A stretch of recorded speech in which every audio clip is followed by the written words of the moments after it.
Muy buenas noches a todos los participantes, suscriptores, amigos del canal Limud en Vivo, el cual permanentemente intenta siempre acercar a la gran cantidad de estudiantes de Biblia y teología, estudios y entrevistas con docentes de reconocida trayectoria. El día de hoy nos da el privilegio de visitarnos el profesor Héctor Benjamín Olea Cordero.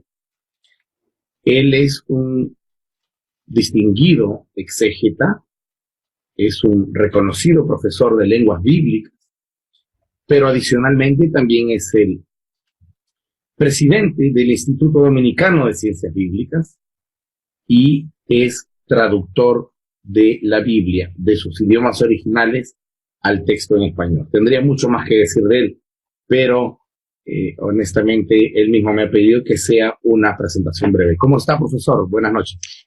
Sí, buenas noches, mi querido colega, profesor y amigo César Silva.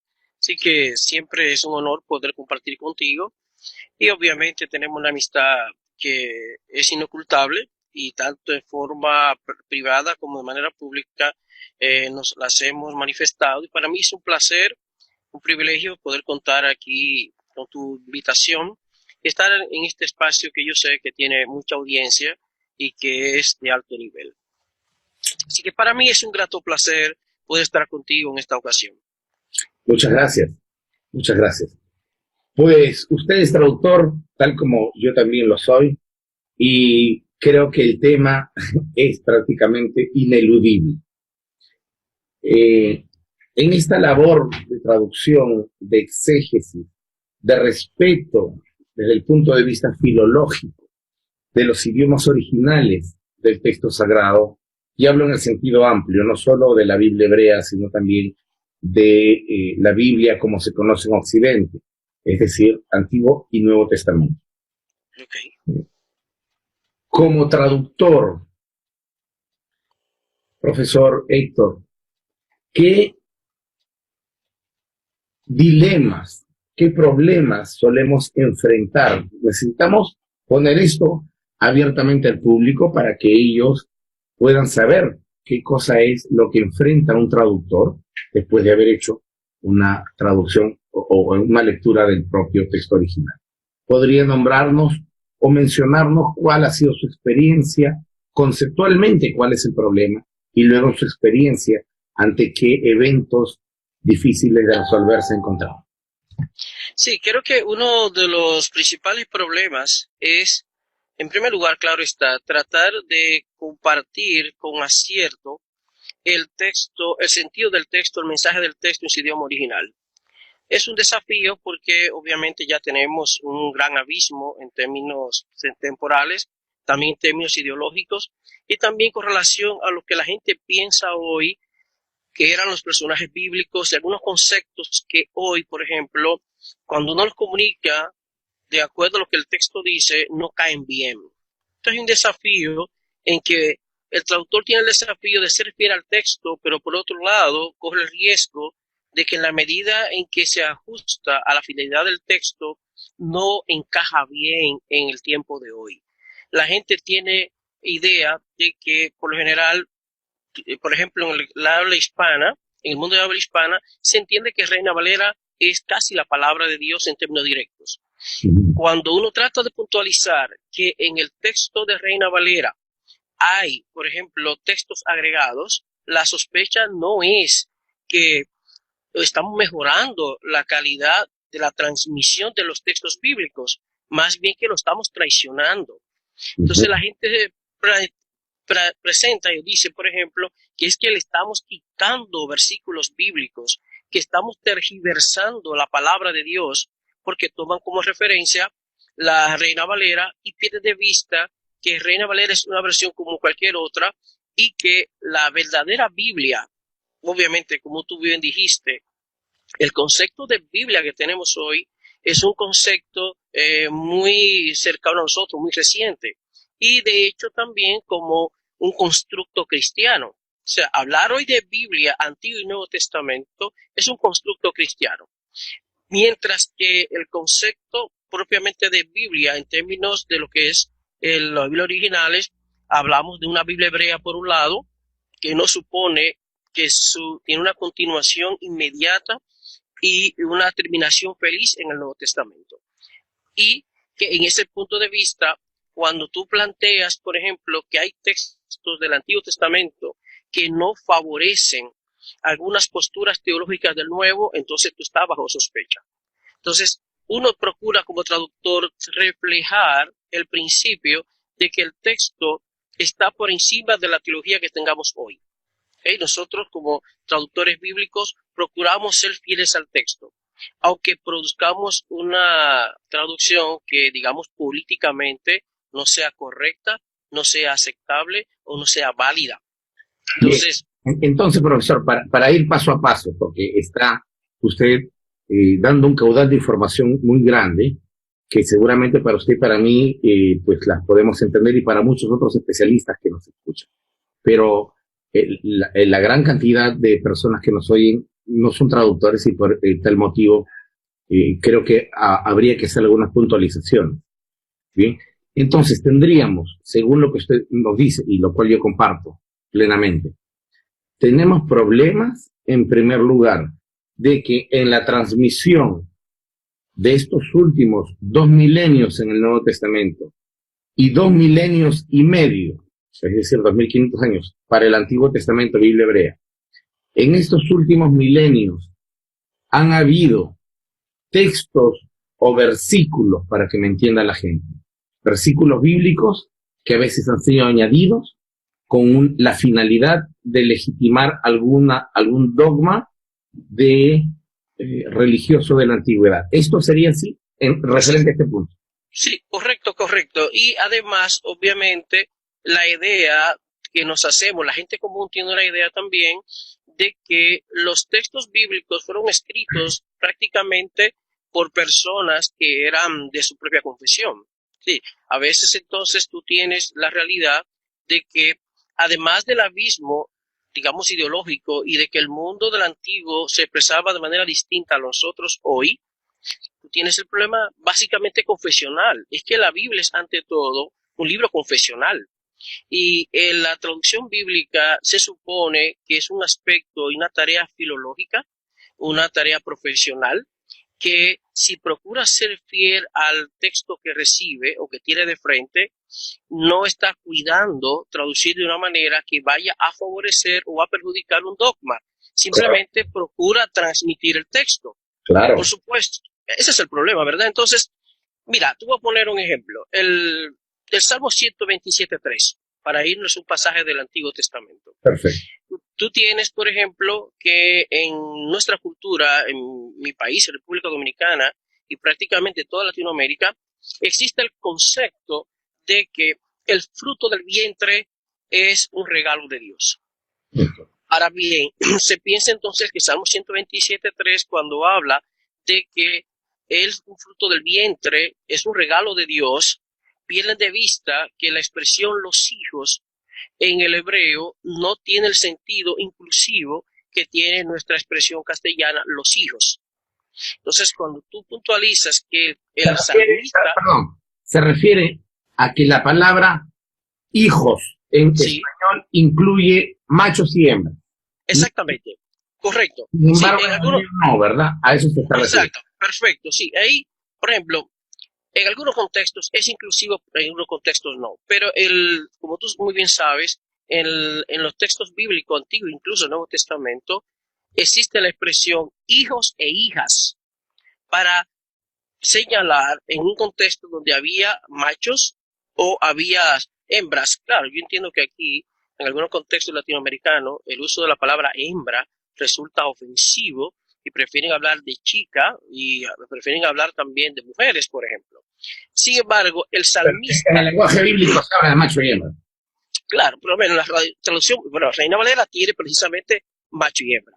Pero, ¿qué pasa entonces? Cuando tú tratas de decir, mira, el salmista no está diciendo eso, entonces, ¿qué pasa cuando ya se han predicado muchos sermones, muchas lecciones en términos eclesiales, que le han dado un valor a la mujer, entendiéndola como que está incluida en el fruto del vientre. Y el salmista, por el contexto que está hablando, está hablando específicamente de hijos varones. Por otro lado, cuando tú tienes pasajes en el Nuevo Testamento que no parecen... Para cerrar la idea, entonces, lo que usted nos está comentando, para redondear la idea, es que cuando la Biblia dice que bendito es el fruto del vientre, se está refiriendo a los hijos varones, no a las mujeres. Exactamente, exacto. Claro. Tú sabes bien que en el texto hebreo la palabra ben es específicamente para hijos varones. Y la Septuaginta tiene la palabra huios, que es una palabra específicamente también para varones. Y tanto en el texto hebreo como el texto griego apunta ahí a una idea distinta a la que hemos pensado. Entonces, ¿qué va a hacer el traductor cuando se ve de frente a esta situación? Bueno, hay que entender también que la traducción bíblica, la reproducción de la Biblia, no es una tarea inocente. O sea, no es una tarea neutral. Hay una casa editorial que se propone hacer una edición de la Biblia determinada e invierte millones de dólares, por ejemplo. Entonces, por ejemplo, cuando yo participé en la nueva traducción viviente, yo hice aportes, pero ¿qué resulta? Lo mismo también pasó con Moisés Chávez cuando trabajó para la llamada Reina Valera actualizada. Si tú lees obras de Moisés Chávez, él hace un planteamiento respecto de algunos tópicos, respecto de algunos textos bíblicos que difieren de cómo finalmente esos textos fueron traducidos en la Biblia Reina Valera actualizada, hecha por Editorial Mundo Hispano. Entonces, y a mí me han hecho lo mismo. Ahora, la gente pregunta, profesor, si usted trabaja en esa versión y opina sobre este pasaje, digamos, este punto de vista, ¿por qué en la nueva traducción viviente no se ve así? Bueno, hay que entender también que aunque tú y yo, por ejemplo, César, hagamos comentarios particulares, legítimos y avalados por un buen análisis filológico, hay que decir que si decidimos participar en un proyecto de traducción bíblica, lo hacemos como parte de un comité editorial y el comité editorial tiene la última palabra. De hecho, hay un presidente del comité editorial que es la máxima autoridad de ese comité y que tiene, digamos así, los lineamientos y las políticas establecidas por la casa editorial para qué se debe aprobar y qué no se debe aprobar. Por eso, aunque yo haga comentarios sobre un texto bíblico, en muchos casos puede diferir de la nueva traducción viviente. ¿Por qué? Porque sencillamente yo no estoy atado a una casa editorial que está atada también a un sistema confesional. Religiosa, claro. Hay una cosa, sí, profesor, que yo también suelo comentarlo con los estudiantes de Limud y también lo suelto por ahí a veces en alguna conferencia. Y es el hecho que tenemos que entender definitivamente que la Biblia que ha llegado al idioma español, sea en cualquiera de sus versiones, son Biblias que responden generalmente a una línea religiosa particular. Entonces tenemos Biblias Reina Valera para los evangélicos, Biblia de Jerusalén para los católicos, Nuevo Mundo para los testigos de Jehová, etcétera. Y es importante también que los hermanos sepan, que los estudiantes sepan, que estas Biblias son financiadas por una editorial, como usted bien señaló hace un instante. Y finalmente, lo que quiere la editorial es vender su Biblia. Sí. ¿No es cierto? Oh, claro, sí, claro, tiene que vender su... Sí. Y además yo he dicho algo... intenta sugerir un cambio, pone en peligro, como ya ha pasado con algunas otras, como la de Moisés Katznelson, por ejemplo, que cuando sueltan la primera línea de impresión, a veces tiene rechazo de la gente, porque la gente está acostumbrada a leer su sagrada Biblia que salió de boca de Dios, que es, por ejemplo, la Reina Valera. Y si difiere en algún versículo, dice, no, esta Biblia está mal hecha. Sí, porque claro, la gente no está entendiendo que las traducciones se van mejorando y se aferran a la de 1960, que ya tiene 60 años o se Sí, aferran a la de 1909. Adelante. sí, claro, es importante que nuestros estudiantes y los que nos están viendo entiendan, la reproducción de la Biblia es por un lado, un negocio. Definitivamente es un negocio. Dos, es una tarea interesada. Desde la perspectiva, por ejemplo, evangélico, siempre se ha promovido la reproducción de la Biblia como un recurso vital para la tarea misionera. Como tú sabes muy bien, la fe evangélica es eminentemente misionera y pretende alcanzar a todos los pueblos del mundo con el mensaje del evangelio, obviamente, según el corte de la institución que lo representa y lo promueve. En este punto, la reproducción de la Biblia se ha querido ver, y obviamente se proyecta, como un recurso vital, porque en muchos casos los misioneros han sido los primeros que han intentado traducir la Biblia, por lo menos alguna porción del Nuevo Testamento, a la comunidad donde están llevando la fe evangélica, por un lado. Entonces, pero no se le dice lo otro. La traducción de la Biblia es una tarea interesada, no tanto académica, y sí es cierto, se corre el riesgo de que, y es muy popular para redes sociales y por distintos medios, que una vez se encuentran con que una determinada versión o que en lo personal tú propones un cambio, en primer lugar, a la versión es criticada y comienza una especie de boicot universal con relación a esa Biblia. Y en términos personales, también comienzan a criticarte como un hereje y como una persona que está promoviendo una desnaturalización de la Biblia y que ella pierda su valor. Entonces, ¿por qué no entender que la traducción de la Biblia no es neutral, es un negocio? Por eso yo he recomendado también que a la hora de considerar una versión de la Biblia, se considere el editorial que le está promoviendo. Si tú, por ejemplo, compras una versión de la Biblia, por buena que sea, y es de Editorial Mundo Hispano, Editorial Vida, Casa Bautista de Publicaciones, Sociedades Bíblicas Unidas, tú sabes que en alguna manera ya hay un compromiso con la fe evangélica. Así es. Si tú compras una Biblia editada por Editorial Verbo Divino, Sígueme por Herder o cualquiera otra, como de Sclet de Brouwer, que publica y edita la vida de Jerusalén, toda su serie, de alguna manera te dice también que tú tienes un compromiso con la fe católica. Por supuesto, podemos demostrar que no todas las versiones han caído o se muestran tan serviles a la fe religiosa. Te voy a poner un ejemplo. Yo he mencionado varias veces el caso de Mateo 1:25, que toca un punto vital para la fe católica con relación al dogma de la perpetua virginidad de María. La perpetua virginidad. De María, exacto. Bien. Es un concepto vital para el pensamiento católico. Entonces, tú vas a encontrar que hay versiones católicas, como la Nueva Biblia Española, la Biblia Torres Amat y otras, que han traducido a Mateo 1:25 tratando de cuidar y proteger ese dogma.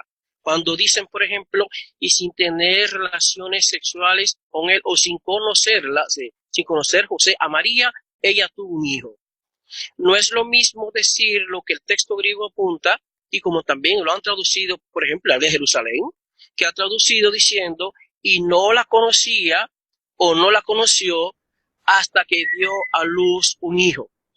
Fíjate entonces cómo se puede hacer un análisis de comparativo de versiones y se puede demostrar que varias versiones católicas se han mostrado más fiel como traductor, como traducciones bíblicas, haciendo un análisis filológico y comunicando lo que el texto dice, y otras se han cuidado de que, aunque tienen aparentemente buen prestigio, procuran que el dogma sea cuidado, que el dogma no sea perjudicado. Yo quisiera también traer un ejemplo que suele escandalizar también, sobre todo, y tocar profundamente algunas facciones de la gente de organizaciones religiosas. Estoy leyendo la Biblia hebrea para que sepan los estudiantes, y quisiera citar este verso tan emblemático del libro de Éxodo, capítulo 3, verso 14, en donde dice, Vayomer Elohim el Moshe, Ejie Asher Ejie. Vayomer Kotomar Libne Israel, Ejie Shlachane Aleje. Y la traducción de este texto debiera ser, desde el punto de vista de la Biblia hebrea, es: y dijo Dios a Moisés, yo seré el que estaré. Y dijo, así dirás a los hijos de Israel, yo estaré, me he enviado a ustedes. Ahora, evidentemente, bebiendo de la Septuaginta, las traducciones del Nuevo Testamento, las traducciones del Antiguo Testamento en cuanto a Reina Valera e incluso a otras más, y también para conciliar la idea repetida en el Evangelio de Juan, cada vez que Jesús dice, yo soy la luz, yo soy el camino, yo soy. Entonces, han traducido este versículo de Éxodo 3:14, yo tengo mi Biblia Reina Valera aquí al costado, en donde dice, respondió Dios a Moisés, yo soy el que soy. Y pues realmente este texto en tiempo presente no tiene sentido en la narrativa.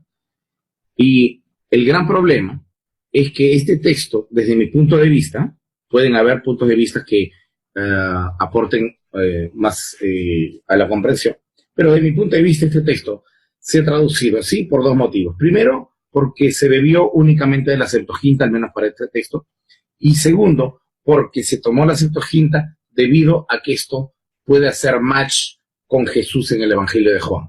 Entonces, Yahvé dice en Éxodo, yo soy, Jesús dice en Juan, yo soy, es el mismo. ¿Bien? Pero el lector no tiene la capacidad para poder llegar al texto hebreo y darse cuenta que el texto hebreo no dice yo soy, sino que está hablando en futuro. Y pues yo sé por conocimiento de causa que existen iglesias, organizaciones religiosas, ONGs, colegios, canciones que hablan del yo soy, y lo curioso es que hablan del yo soy de Éxodo, y curiosamente este yo soy no existe. Mira, me parece genial, excelente que haya traído este pasaje a colación, porque me permite decir algo en la siguiente línea. Mira, otro de los desafíos del traductor bíblico en este punto, digamos, vamos a situarlo, por ejemplo, como traductor del Antiguo Testamento, es que el Antiguo Testamento debe ser traducido siempre como escritura judía. La tentación obviamente ha sido traducir el Antiguo Testamento para favorecer o terminar en alguna manera favoreciendo el punto de vista cristiano o del Nuevo Testamento. Entonces, un desafío para el comentarista bíblico, para un exégeta y un traductor del Antiguo Testamento, es traducir el texto conforme al texto hebreo, perjudique o no a un concepto del Nuevo Testamento basado en ese texto. Entonces, ¿cuál ha sido para mí un procedimiento inaceptable, manipulador, por cierto? Es que se han traducido los textos bíblicos ya no solamente dependiendo de la Septuaginta, porque yo creo que debemos admitir dos cosas. En primer lugar, ciertamente la Septuaginta fue el vehículo natural y, digamos, el habitual para los autores del Nuevo Testamento tener acceso a los textos del Antiguo. Vamos a decirlo así. Fue la Septuaginta. Entonces, una vez que nosotros nos enteramos de que eso es así, no tenemos problemas en comprender por qué, en algunos casos, lo que dice el autor del Nuevo Testamento no coincide con lo que dice el texto del Antiguo Testamento en su versión hebrea. Gracias. Entonces no hay problema con eso. Ahora bien, el otro procedimiento es traducir entonces y explicar, como pasa con Isaías 7:14 y lo que dice Mateo 1:23, se puede resolver para mí fácil, de explicar que el autor del Evangelio de Mateo dependió de un texto griego que sí habla de virgen, pero la traducción del texto hebreo no debe ser virgen para no hacer quedar mal a Mateo. Entonces nosotros, cuidando el punto de vista del autor del Nuevo Testamento, generalmente las traducciones bíblicas, casi todas, en una gran mayoría, han traducido los textos del Antiguo Testamento con tal de que el autor del Nuevo Testamento, que se considera inspirado, infalible, no se vea como carente de sentido en un momento determinado, despistado, o muy perdido. Entonces, y eso ha pasado en muchísimas ocasiones. Entonces, cuando vemos a Éxodo 3:14, lo correcto fuera que se tradujera según el texto hebreo, como tú bien planteas en tiempo futuro. Y aunque en un análisis comparativo demostremos que la Septuaginta usó precisamente el tiempo presente, incluyendo un participio, cuando dice ego emi hoon, debiéramos admitir que a la hora de traducir esos 3:14 se traduzca según el texto hebreo y no según la Septuaginta. Pero como tú dices, mira, yo conozco afiches que hablan del gran yo soy, canciones que hablan por doquier de que yo soy el gran yo soy, yo le sirvo al gran yo soy. Pero, por favor, tú tienes que entender que eso se basa en un texto distinto a lo que dice realmente el texto hebreo. Pero, obviamente, si la Reina Valera, que se considera palabra de Dios, tiene el gran yo soy, entonces, ¿cuál es lo que pasa aquí? Se supone entonces que una variación textual que no vaya a favorecer a Reina Valera es la que está bajo sospecha, pero Reina Valera no. Así, el problema, creo, profesor, y quiero decirlo directo para la gente, es que la gente a veces, en su obtusa y cerrada forma de pensar, prefieren el error y mantenerse en el error que entender, como cualquier otra persona, que en algún momento esa parte fue mal traducida y pues ahora hay que solucionar el problema. Sí, y el problema, mi querido, de una manera enorme a eso.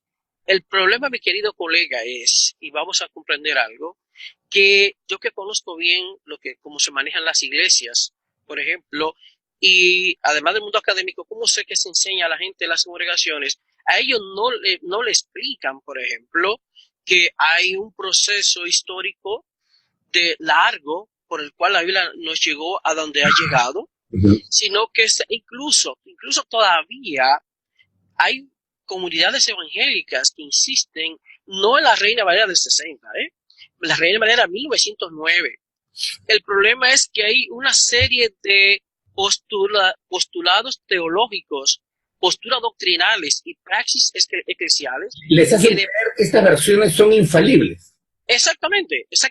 Mira, una vez me dijo yo estaba dando una clase y hablé precisamente de una versión distinta. Mencioné la versión popular, por ejemplo, y una persona me dijo, mire, profesor, yo entiendo y respeto lo que usted dice y sé que usted tiene capacidad para decir lo que está diciendo, pero cuando yo leo, por ejemplo, la versión popular, siento que estoy leyendo el periódico. Oye, ella estaba leyendo cualquier otra cosa, pero cuando lee una versión como Reina Valera, siente esa, digamos, confirmación mística de que está leyendo la palabra de Dios.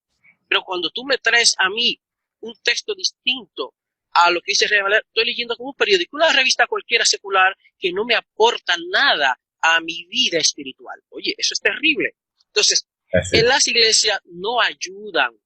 Además, y tenemos que decirlo, en las congregaciones, en las comunidades de fe, el estudio diligente y el estudio profesional y el acercamiento académico a las escrituras se considera no espiritual, porque también se basa en un texto mal interpretado de que la letra mata.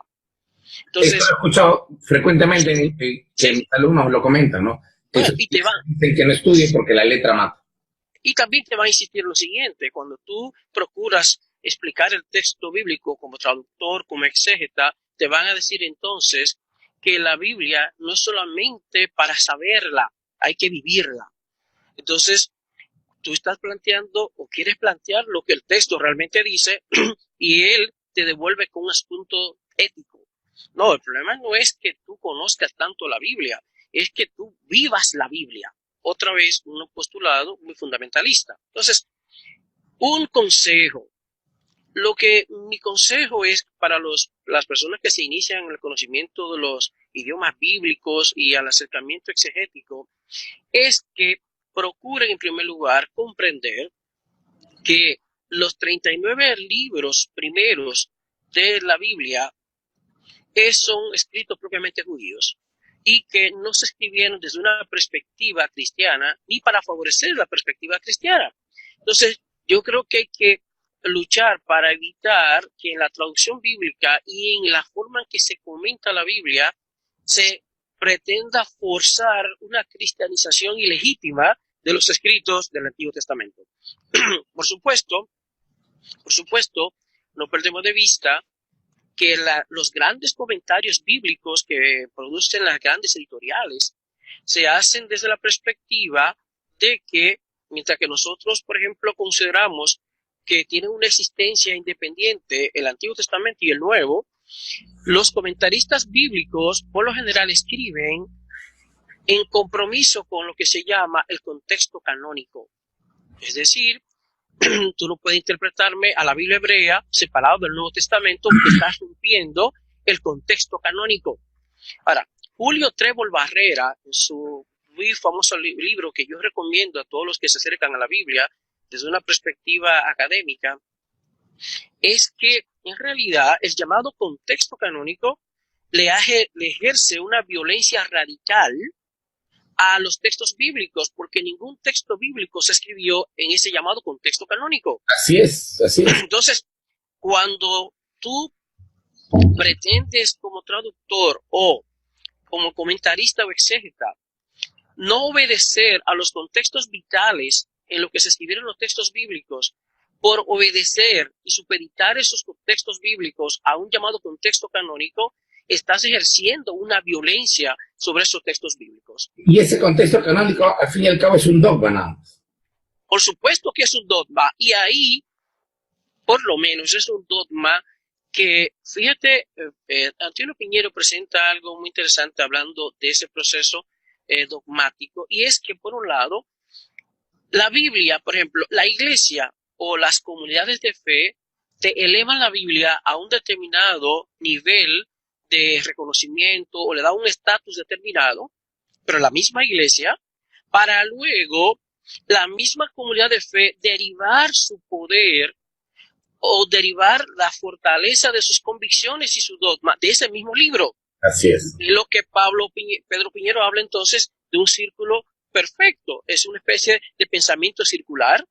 Las escrituras, las comunidades de fe, que al fin y al cabo fue la que determinaron el contexto canónico, elevan las escrituras a un nivel de sagrado, de incuestionable, para luego derivar de ese libro que se considera incuestionable, posturas teológicas incuestionables, y de ahí viene la famosa inerrancia de la Biblia. Es otra locura, ¿no?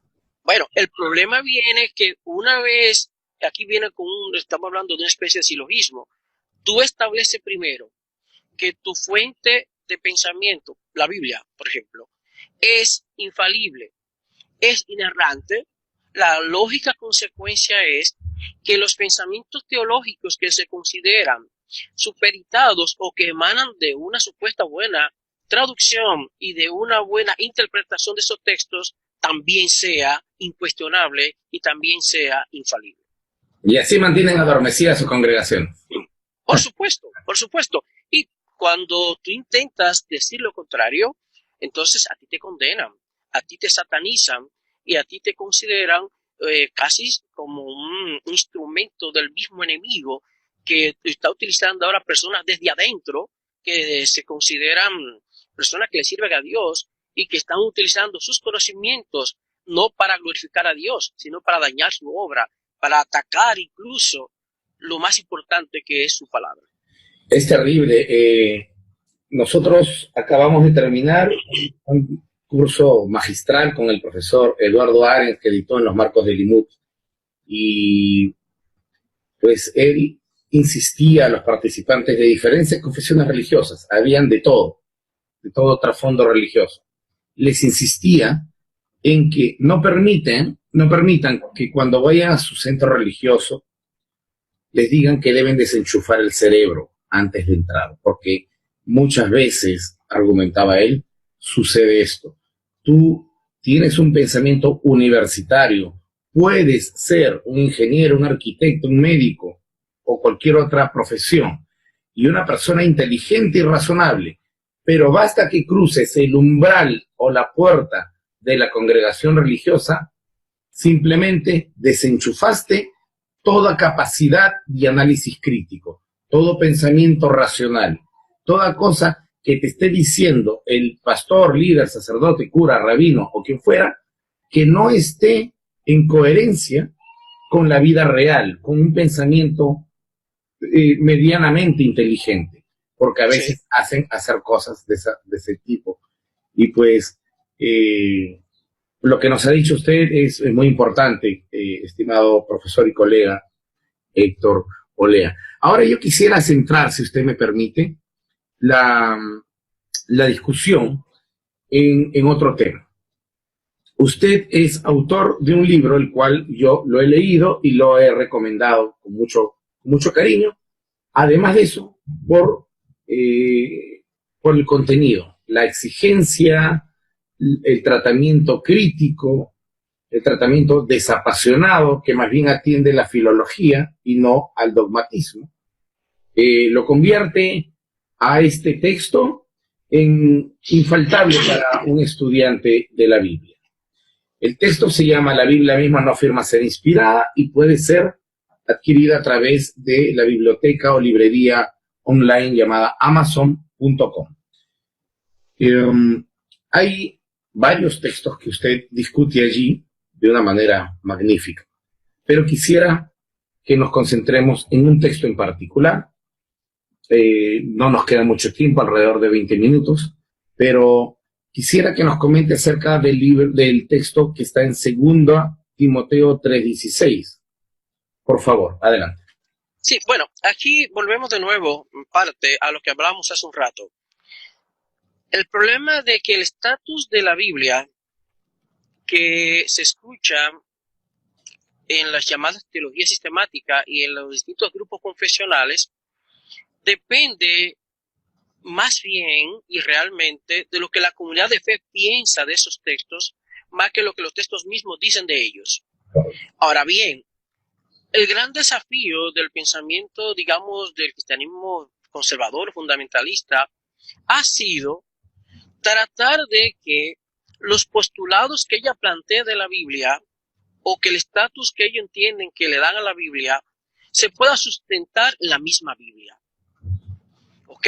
Por ejemplo, si entendemos que la Biblia es inspirada y que el valor de las escrituras depende de que ellas sean consideradas inspiradas, entonces el objetivo a seguir, el objetivo 1A debe ser tratar de demostrar que las mismas escrituras dicen que ellas son inspiradas, para no caer en la posible tentación de que sea una afirmación eclesial, de que sea una afirmación de la comunidad de fe que dice que ellas son inspiradas. Entonces, si logramos demostrar que las mismas escrituras dicen ellas que son inspiradas, entonces el problema está resuelto. Claro. Ahora, el problema viene, y lo que yo he tratado de demostrar con este pequeño libro y con mi análisis de 2 Timoteo 3:16 es precisamente lo contrario, que podremos decir que la Biblia es inspirada, pero no porque la Biblia lo dice. Y que el texto muy famoso, muy usado en obras de teología sistemáticas y confesionales para decir que la Biblia es inspirada, ha sido manipulado, ha sido mal traducido y para mí a propósito, adrede y con intereses no inocentes para tratar de seguir validando un principio que la misma Biblia no lo dice. De hecho, y antes de pasar al análisis que quiero hacer del texto griego, es importante que se entienda que la afirmación de que toda la Biblia es inspirada es una afirmación, o de que toda la Biblia es consecuentemente la palabra de Dios, es obra de la tradición. O sea, la Biblia no dice explícitamente eso. No, la Biblia no dice en ninguna parte que la Biblia es inspirada ella misma, ¿ok? Y como dijimos ya, recuerden que los textos bíblicos surgieron de manera independiente y que luego es que hemos tenido una Biblia junta en conjunto. Entonces, ahora bien, como ha habido una gran discusión sobre este tema, por eso yo quiero que invitar a que la gente, bueno, pues vayamos a ver qué es lo que realmente el texto griego dice, porque si queremos ser objetivos y no defender una verdad con mentiras, pues vamos a tratar de ver qué es lo que dice el texto griego y admitirlo. Entonces, básicamente tenemos dos textos que son los que mencionan la palabra inspirado. Una es 2 Timoteo 3:16, que habla más bien de la inspiración del texto, de la escritura, y segunda de Pedro 1:21, que habla de que los santos hombres de Dios hablaron siendo inspirados por el Espíritu Santo. Bien. Y aquí, obviamente, el pasaje de Pedro está específicamente hablando de la literatura profética del Antiguo Testamento. Y ni siquiera no sabemos en qué proporción de la literatura profética del Antiguo Testamento estaba pensando en segunda de Pedro. Repito. Y además no dice que escribieron, sino dice hablaron. Sí, no, y que, bueno, pero digamos que sea que hablaron, entendiendo que ya finalmente su texto, algunos fueron originalmente oráculos orales y finalmente pasaron en su forma escrita. Digamos que la comunicación, la idea de comunicar, ya sea oral o escrita, ellos entienden que fue un fruto de inspiración divina. Ahora bien, para concentrarnos en 2 Timoteo, lo que pasa en 2 de Pedro es que utiliza un participio del verbo fero, que es guiar, mover.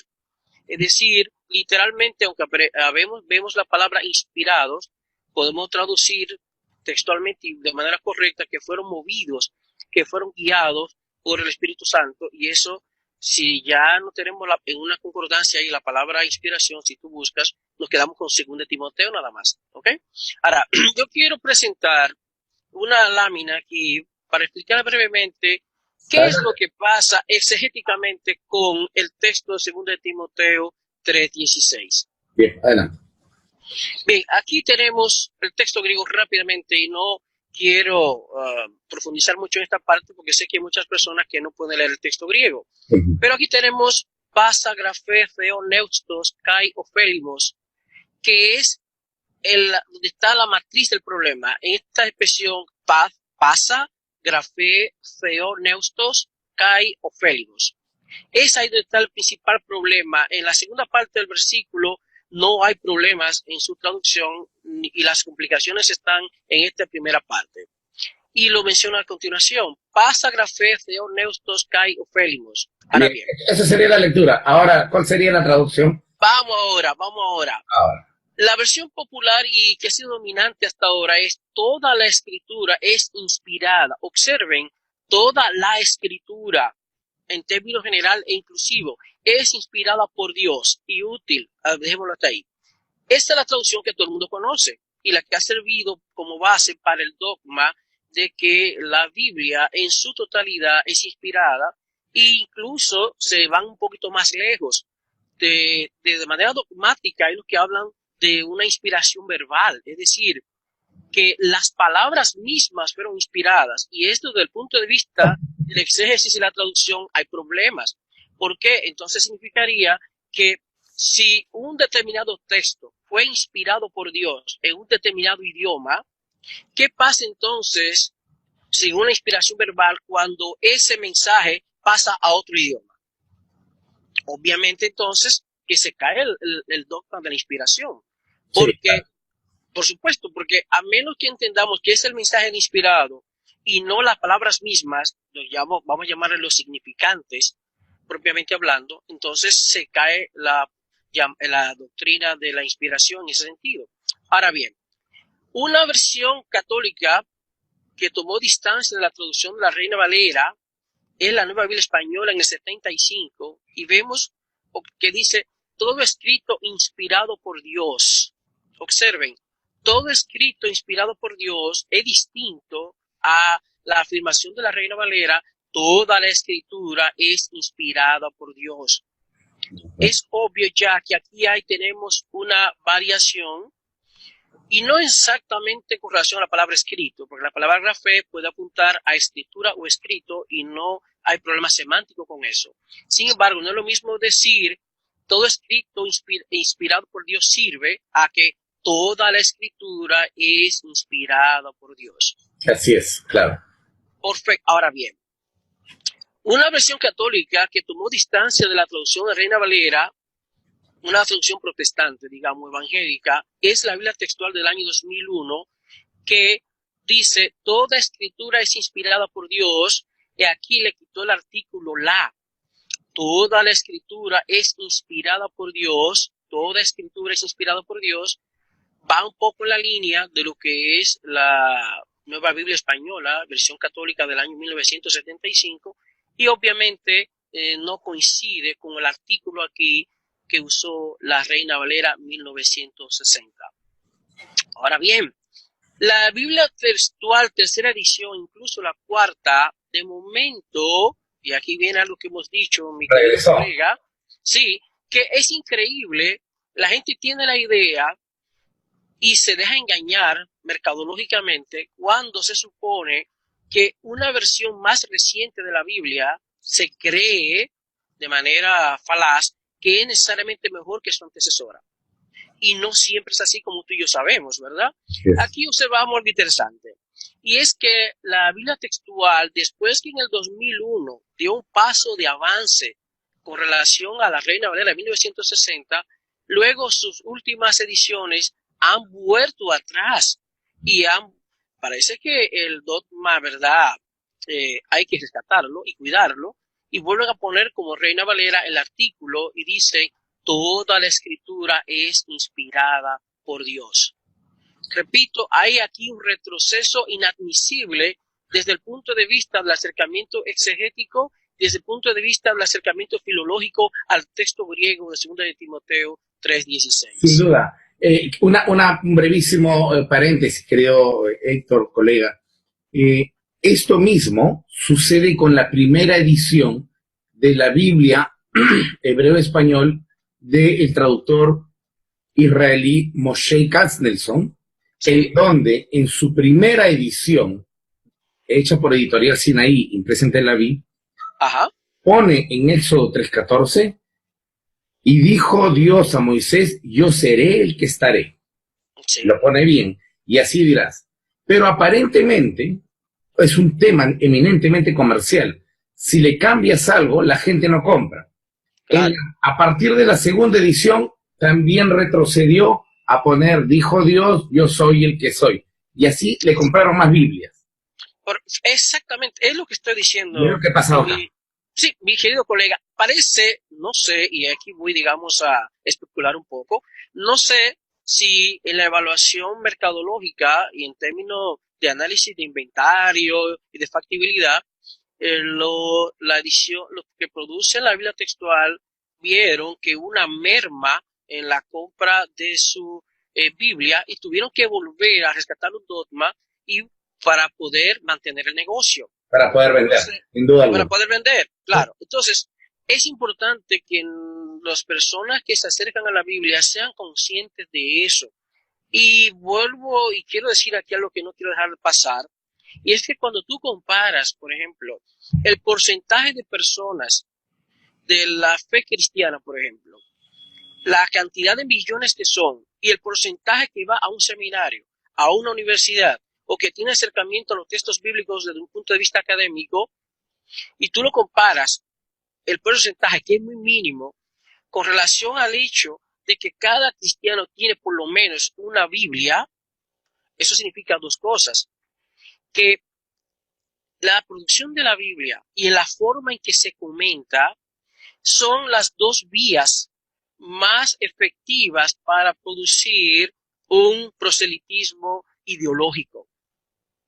Mira, cuando yo sé que cada cristiano tiene por lo menos una Biblia. Ahora, ¿qué porcentaje de esos cristianos que van día por día, semana por semana, a una determinada congregación tienen acceso a cierto tipo de estudios? Ninguno. Un porcentaje muy poco. Sin embargo, esas personas están siendo alimentadas por un tipo de traducción bíblica acomodada y manipulada, no siempre, por cierto, pero por lo menos los pasajes y temas claves, y la otra en la forma en que se comentan los textos. Yo soy testigo de que a veces tú tienes un texto que no está tan mal traducido, pero lo que le falta al texto se lo pone en la forma de comentarlo. Entonces el comentarista bíblico viene y pone en su comentario e induce al lector de la Biblia a leer ese texto de una manera en que él entiende que debe ser leído y que se considera legítimo y obviamente aceptado por la comunidad de fe. Ahora, entiendo. Continuamos, profesor, con la exposición. sí, seguimos entonces. Aquí viene algo interesante, y es que comparando a la traducción que leemos en 2 Timoteo 3:16 en la versión Reina Valera de 60 con la original Biblia del Oso de 1569 y la Reina Valera ya la primera, el trabajo de que la revisión que hizo Cipriano de Valera en 1602, observamos los siguientes cambios. Fíjense, el artículo que yo he puesto aquí en azul es un elemento en la que Valera agregó que no tenemos en el texto de la Biblia del Oso. Lo demás, todo lo que está en rojo, es lo que leemos en la Biblia del Oso. Dice, toda escritura inspirada divinamente, y este texto en morado lo coloca la Biblia del Oso como comentario al lado, al margen. Dice, toda escritura inspirada divinamente es útil, es útil. Observen ahora, ¿qué hizo la Reina Valera? Agregó el artículo la y puso entonces toda la escritura y puso el verbo es. Repito, lo que dice la Biblia del Oso es lo que está en rojo. Toda escritura inspirada divinamente es útil. No dice cuáles, no dice cuántos textos, no dice ni siquiera un pequeño inventario.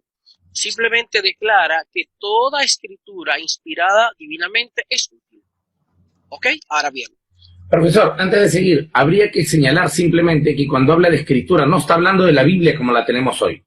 No, claro, no, claro que no. Sí, no, claro que no. Ahora, y bueno, vamos a decir un buen comentario aquí. Resulta que la palabra grafé que se utiliza aquí como escrito, escritura, en primer lugar, en la misma Biblia apunta ante todo a los textos del Antiguo Testamento. Por ejemplo, un texto de Juan 5:39 plantea que Jesús le dice, según el Jesús juánico, Jesús le dice a los judíos que ellos escudriñaban las escrituras porque a ellos les parecía que en ellos tenían la vida eterna. Y ahí la palabra grafé griega apunta específicamente a los textos del Antiguo Testamento.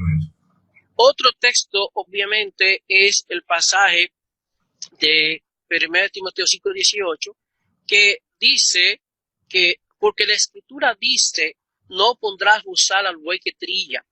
Y ese texto nos refiere en primer lugar a Deuteronomio 25:4, que es el que establece de que no pondrás bozal al buey que trilla, aunque por supuesto también la primera de Corintios 9:9 tiene la afirmación que dice, cuando Pablo afirma que Moisés, la ley de Moisés está escrito, no pondrás bozal al buey que trilla. Eso entonces implica un paso importante, que ya estamos viendo que comienzan a considerarse textos del Nuevo Testamento, a equipararlos con los textos del Antiguo Testamento y se le comienza a llamar a ambos grafé. Correcto. Pero 2 Timoteo 3:16 va más lejos. 2 Timoteo 3:15 y 16 plantea de cómo la segunda venida de Cristo era considerada, o algunas promesas divinas, como tardanza. Entonces el autor de 2 de Pedro, que por cierto no fue Pedro, es el discípulo de Jesús, declara que había cosas que Pablo escribió que eran difíciles de entender, que los indoctos torcían, oiga bien, los escritos de Pablo como las demás escrituras, es decir, como las otras escrituras. Y obviamente aquí la primera referencia debe ser al Antiguo Testamento, los textos del Antiguo Testamento, el Tanakh, luego a textos del Nuevo Testamento, en este caso los textos de Pablo. Obviamente no podemos dudar que probablemente haya tenido en cuenta otros textos que finalmente no entraron en el canon, pero que para el primer siglo eran considerados canónicos, por ejemplo. Ahora bien, en ese sentido, la palabra grafé tiene en la Biblia la referencia básicamente a los textos del Antiguo Testamento y a los textos del Nuevo. Bien. Pero nunca jamás a la Biblia como la tenemos hoy, en primer lugar. Cuando se escribe 2 Timoteo 3:16, por ejemplo, y todos los escritos del Nuevo Testamento, por un lado, todavía los judíos estaban discutiendo el problema del canon, que vino a resolverse de manera definitiva después del siglo II después de Cristo. Y Primera de Timoteo, Segunda de Timoteo se escriben mucho antes, pero todavía se considera que libros como Segunda de Pedro, que se considera el último libro en ser escrito del Nuevo Testamento, no había sido escrito. Es imposible que en términos históricos haya una referencia a todos los textos que hoy nosotros consideramos Biblia en Segunda de Timoteo 3:16. Ahora, vamos a ver aquí qué es lo que pasa. Cuando leemos vemos el texto griego, miren, aquí esta palabra, esta letra aquí, que es una eta con un espíritu rudo en griego, eso sería un artículo.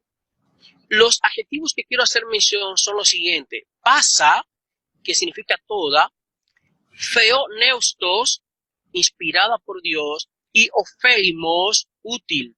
Pasa, primer adjetivo; theoneustos, segundo adjetivo; y ofelimos, tercer adjetivo. Ahora, ¿qué pasa aquí?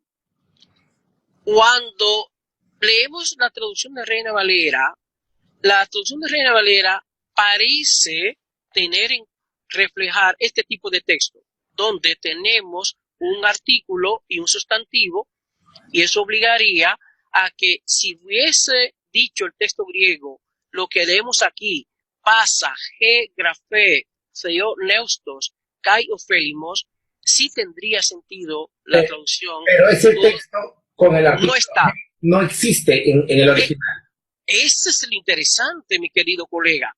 Ese es el problema que yo quiero que lo entiendan las personas que me leen, que nos escuchan, y las personas que leen comentarios bíblicos. El problema es que aquí hay un problema de honestidad intelectual. Si hubiera artículo, entonces aquí tuviéramos que la relación de grafé con pasa, con theoneustos y con ofelimos sería predicativa. Claro.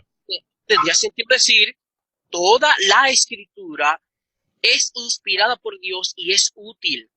Sin embargo, como bien dice mi querido colega y amigo, el artículo no está en el texto griego, que es el que tenemos abajo, que dice, entonces aquí tenemos lo siguiente.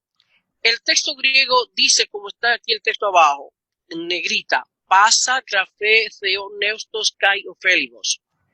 Pasa, grafé, no hay artículo. Pero algo más interesante, colega, cuando observamos la historia de la transmisión de este texto en un Nuevo Testamento crítico y académico, observamos que no hay ni siquiera un manuscrito que aparezca como testimonio de que algún copista tuvo el interés de ponerle el artículo. Es decir, en toda la transmisión del texto de 2 Timoteo 3:16, ningún dato hay de crítica textual que llame la atención de que el texto que tenemos hoy omitió el artículo. En otras palabras, nunca nadie lo entendió como lo está entendiendo el día de hoy los lectores de la Biblia. Exactamente. Vamos a decir todavía mejor. Ningún copista de la antigüedad sintió la necesidad de manipular ese texto para ponerlo a decir lo que las traducciones bíblicas tradicionalmente nos han puesto a leer. ¿Por qué? Porque lo más seguro y sin duda es que el autor de 2 de Timoteo, que no fue Pablo, por cierto, el autor de 2 de Timoteo y los copistas posteriores no tenían el dogma que hoy tienen nuestros hermanos en la fe, nuestros hermanos y hermanas. El dogma, claro. Este es el problema. Entonces, ese es el problema, exactamente. Necesitan modificar, manipular este texto para legitimar sus expectativas. Correcto. El problema es que hoy, insisto, no perdamos de vista el hecho de que el problema es que nuestras confesiones actuales se han impuesto ellas de manera arbitraria, se ha impuesto la necesidad de que si algo ellos esperan de la Biblia misma debe decirlo. Si ellos esperan que la Biblia sea inerrante, la Biblia debe decir que es inerrante y la Biblia no lo dice. Entonces te apelan a expresiones como debe ser, y que las cosas que no entendamos ahora las entenderemos después. No, espera. Así no. Vamos a lo que dice el texto.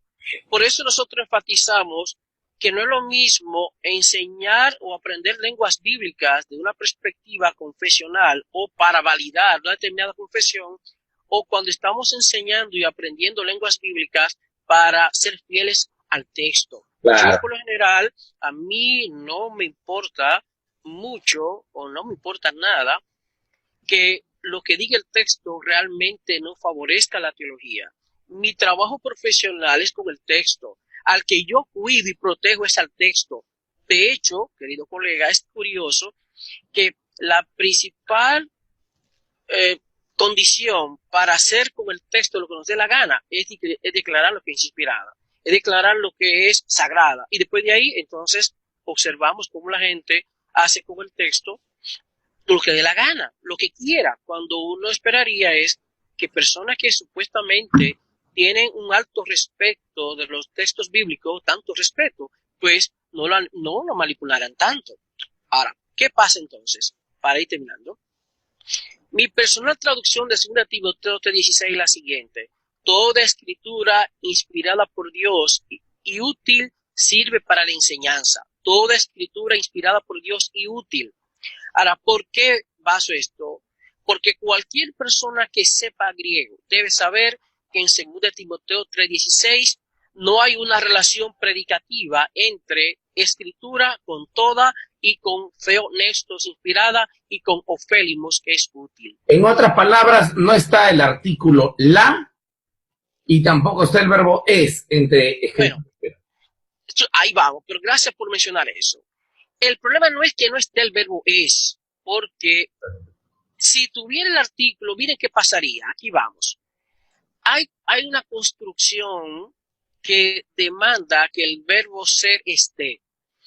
El verbo, cuando en griego se puede demostrar que hay una relación predicativa entre un sustantivo y un adjetivo, hay que poner el verbo, porque la estructura lo demanda. Ahora, esa es, o sea, por eso aquí viene, y es la importancia de conocer, digamos así, las sutilezas de cada idioma. En el griego, cuando yo he escuchado gente dice, no, porque no está el verbo. No, espérate, el problema no es que no esté el verbo. Lo que no hay es una estructura sintáctica que obligue a entender que el verbo está presente. Con honestidad intelectual debo decir, si el texto griego tuviera el artículo que, entonces habría que poner el verbo. ¿Por qué? Porque cualquier persona que sepa gramática griega debe saber que cuando hay un adjetivo en posición predicativa, se da por sentado la presencia del verbo copulativo es. Ahora bien, ¿qué es mejor, la traducción de la Biblia del Oso y la Biblia de Cipriano de Valera de 1602 que la Reina Valera de 60? No. Para mí es más coherente la traducción de la Reina Valera, aunque obviamente equivocada, que la Biblia del Oso. ¿Miren por qué? Porque aunque la Biblia del Oso no puso toda la escritura es inspirada, pero sí puso todo escrito inspirado es útil, lo que quiero decir es lo siguiente, que por las mismas razones que no se puede poner el artículo ni el verbo en es inspirada, es por la misma razón que tampoco se puede poner el verbo es en útil. ¿Por qué? Porque, repito, toda sería un adjetivo en griego pasa, theopneustos, inspirada, es un adjetivo, y ofélimos es un adjetivo, y el único nombre y sin artículo es grafé. Por lo tanto, si grafé hubiera tenido el artículo, la relación de estos tres adjetivos con la palabra grafé hubiera sido predicativa. Por lo tanto, habría que traducir, repito, si hubiera tenido el artículo, hubiera que traducir toda la escritura es inspirada por Dios y es útil. Ahora, uno dirá, profesor, pero aquí hay un problema. Y no se supone que todo escrito por ser inspirado es útil. Bueno, vamos a decir dos cosas. Desde el punto de vista gramatical, es obvio que el texto no lo plantea en esos términos. Es decir, cuando presenta que la relación de ofélimos con escritura es atributiva, dice entonces toda escritura inspirada por Dios y útil sirve. Por otro lado, desde el punto de vista del llamado canon dentro del canon, es necesario poner de relieve que las distintas confesiones de fe, llámese católica, llámese protestante, que son las que usan la Biblia en los términos que utilizamos hoy, insisten en que, por ejemplo, del lado católico son 73 libros los que conforman el canon. Del punto de vista evangélico y protestante son 66 libros. Ahora bien, en la práctica, tanto la confesión católica como la confesión protestante y evangélica aplican lo que se llama el canon dentro del canon. Es decir, declaran a un número X determinado como textos inspirados, pero en la práctica consideran que algunos textos que están en las escrituras no son muy útiles hoy. De hecho, se evita leerlo, se evita comentarlo. Y a la hora también, además porque hay textos también que desafían a las confesiones actuales. Y hay textos entonces que en los comentarios bíblicos evitan comentarlo y explicarlo. Por ejemplo, hay los comentarios bíblicos que son versículo por versículo. Y cuando un determinado texto desafía la confesión del comentarista, él salta ese versículo y no lo comenta. ¿Por qué? Sí, lo hacen así para no tener que confrontar un texto que desde una perspectiva crítica y exegética dice algo que hoy es cuestionable. Por ejemplo, es común los mensajes y reflexiones sobre el nacimiento de Samuel como un hijo pedido por Dios, un hijo dado por Dios y pedido a Dios. Ahora, los que te aseguro es que por lo general cuando se predica o se reflexiona hoy sobre el nacimiento de Samuel, se saca el cuerpo a la realidad de que Dios interviene en un contexto de un hogar polígamo. Y como hoy estamos radicalmente contrarios desde la perspectiva confesional a la poligamia, no se espera que haya un texto bíblico en la que Dios intervenga para favorecer a una mujer que era perjudicada en ese contexto de hogar polígamo y que el texto bíblico no contenga ninguna censura, ninguna crítica a ese contexto de hogar polígamo. De hecho, se entendería que una buena interpretación del texto sería que si Dios interviene en el contexto de un hogar polígamo y se va del lado y se identifica con la mujer que estaba siendo, digamos, vituperada en ese contexto, viene a legitimar el sistema. Viene a legitimar ese tipo de familia que hoy entendemos no recomendable y que obviamente la sociedad de hoy lo ha superado. Pero, insisto, lo que yo quiero plantear es cómo a la hora de asumir como nuestros los textos bíblicos, tenemos el gran desafío de comprender que no siempre los textos bíblicos abordaron las problemáticas como nosotros lo abordamos y que los autores de los textos bíblicos, los llamados comúnmente hagiógrafos, no tenían los dogmas ni las presuposiciones teológicas que hoy los que reproducen la Biblia, los que lo traducen y los que la comentan tienen. Y ahí viene entonces la necesidad de manipular textos, de comentar textos de manera manipulada para que su confesión no salga perjudicada y que obviamente el negocio de la versión de la Biblia no salga perjudicado. Entonces, mi querido colega, lo que yo planteo es, yo no quiero necesariamente, mi propuesta no fue erradicar del vocabulario teológico el concepto de que la Biblia es inspirada. No, lo que queremos poner de relieve y de manera cruda y contundente es que, en primer lugar, la Biblia no contiene ni siquiera un texto bíblico que afirme la inspiración de toda la Biblia. Dos, que el concepto de Biblia que tenemos hoy jamás fue el que conoció algún autor de la Biblia, llámese del Tanakh o llámese del Nuevo Testamento, y que según de Timoteo 3:16 lo que declara simplemente es el valor y la utilidad de un escrito inspirado. No declara una lista de textos inspirados y ni siquiera afirma que la totalidad de las escrituras es inspirada. Entonces, ¿podemos decir que la Biblia es inspirada? Bueno, confesionalmente se puede decir siempre y cuando que se entienda que es una afirmación de la tradición de la Iglesia y no de la misma Biblia. Por lo tanto, cualquier valor que se le quiera dar a la Biblia con base a que ella afirma que ella misma es inspirada, está bajo sospecha.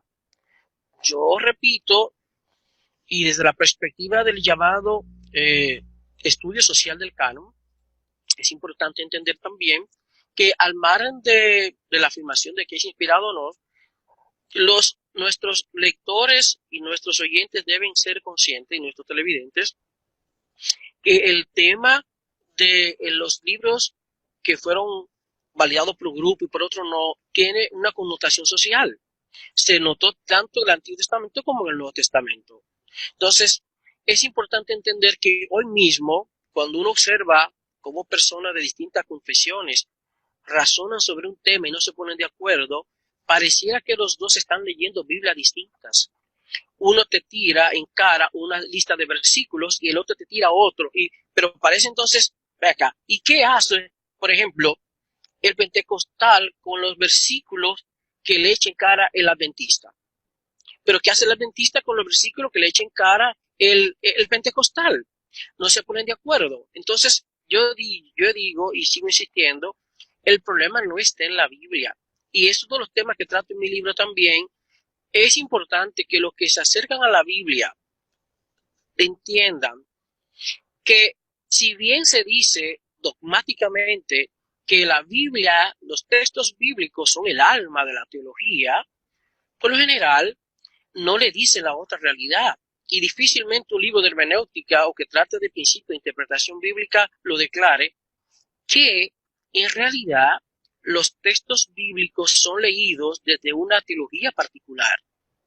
Es decir, no es tanto que la Biblia es el alma de la teología, es que es más bien que la Biblia es leída con los lentes de una determinada confesión. Por eso, y a mí me da risa, en realidad, cuando veo que un adventista, por ejemplo, y un pentecostal dice, vamos a la Biblia. Pero, ¿y cómo? Si el ser adventista no es simplemente una manera de celebrar cultos, es una manera de leer la Biblia. Ser pentecostal es solamente una manera de servir a Dios, es también una manera de leer la Biblia. Entonces, pero el problema es que en sus iglesias respectivas, al adventista no le dicen que él se acerque a la Biblia como adventista. A él le enseñan que su acercamiento a la Biblia es la forma correcta de leer las escrituras. Pero al pentecostal le dicen lo mismo. A él le enseñan a que crea que la lectura pentecostal de la Biblia es la interpretación correcta de las escrituras. Claro, entonces, y al final a cada grupo le enseñan que cada lectura es la lectura legítima. Exacto, por eso yo he presentado un artículo, que creo que está en este libro también, la Biblia como semillero teológico. ¿Cuál es el problema, mi querido César? El problema es que lo que debiéramos decir y ser honestos aquí es, yo he dicho, cuando se trate de plantear si algo es bíblico o no, la pregunta es según quién. Entonces, por ejemplo, ¿qué es bíblico para un adventista? Bueno, según la teología adventista, algo, por ejemplo, guardar el sábado para un cristiano adventista es correcto. ¿Según quién? La teología adventista. Según la teología protestante, que no sigue a los adventistas, el domingo es el día del Señor. Porque según la teología evangélica, porque de hecho no hay un texto bíblico que establezca en el Nuevo Testamento que el domingo es el día del Señor. Entonces es un asunto de confesión. Ahora, ¿qué pasa, mi querido César? Que si los grupos confesionales fueran más humildes y no pretendieran tener el monopolio de la verdad, eso abre una brecha a que la gente diga, pero ven acá, si lo que yo consigo en la iglesia adventista lo puedo conseguir en la pentecostal, pues no estoy obligado a estar en la iglesia adventista. Puedo estar en una pentecostal.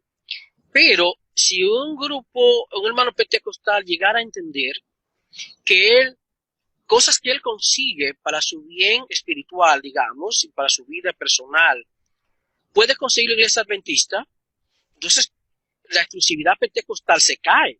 Y otra vez, ahí ningún grupo está dispuesto a perder su exclusividad, porque la única manera de atarte mentalmente a que tú te sientas fiel a ellos y que fuera de ese grupo pierde la fe, pierde tu identidad, pierde incluso el tiempo que estás invirtiendo en asistir a una congregación, es enseñando que cada grupo tiene la interpretación correcta de las escrituras, tiene la sintonía verdadera con Dios y los demás se acercan de una manera cuestionable o, digamos, interesada y que no tiene sentido. Es realmente lamentable esto que la Biblia sea objeto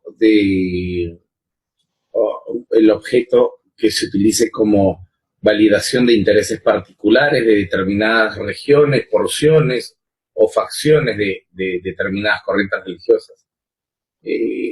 Pues solamente quería decir esto para terminar. A los participantes y a las personas que tan gentilmente nos han seguido en esta magistral exposición del profesor Héctor Benjamín. La Biblia realmente no afirma ser inspirada y tampoco afirma que no se equivoca. Los conceptos de inerrancia o los conceptos de inspiración son conceptos realmente modernos, pero más allá de eso, aquellos que han siquiera visto pasar la teología en el púlpito de sus congregaciones entenderán que un dogma o una doctrina teológica se hace cuando esta idea se repite a lo largo de todo el texto bíblico, no a partir de un solo versículo e incluso mal traducido. No tenemos tiempo para más, querido profesor. Quiero agradecerle infinitamente y enormemente su amabilidad, su gentileza, su entrega para todos los alumnos que nos siguen y pues también para este servidor que se declara públicamente amigo de usted y también un colega muy querido. ¿Algunas palabras finales, profesor? Bueno, no, en verdad, agradecer a ti, mi querido colega y amigo, que ciertamente es un placer. Para mí fue todo un grato placer poder participar y aportar algo en este tipo de discusiones y hacia una mejor comprensión de lo que es la manera en que nos acercamos a la Biblia. El problema es que si nosotros no decimos esto, difícilmente alguien lo haga, porque, como te digo, por un lado está la presión eclesial, también el encontrar la aprobación de los grupos y la gente prefiere ocultar la verdad por encontrar aceptación. Gracias a ti, ha sido un placer. Esperamos, ¿verdad?, que estos temas que hemos tratado puedan ser de edificación y de estímulo a las personas a seguir creciendo en su acercamiento a la Biblia de manera desinteresada, obviamente arriesgada y crítica. Muchas gracias a ti, un abrazo y un enorme placer de mi parte. Muy bien, muchas gracias y nos vemos pronto, querido profesor, en otra entrevista y nos vemos también con todos los participantes. Han sido muy amables.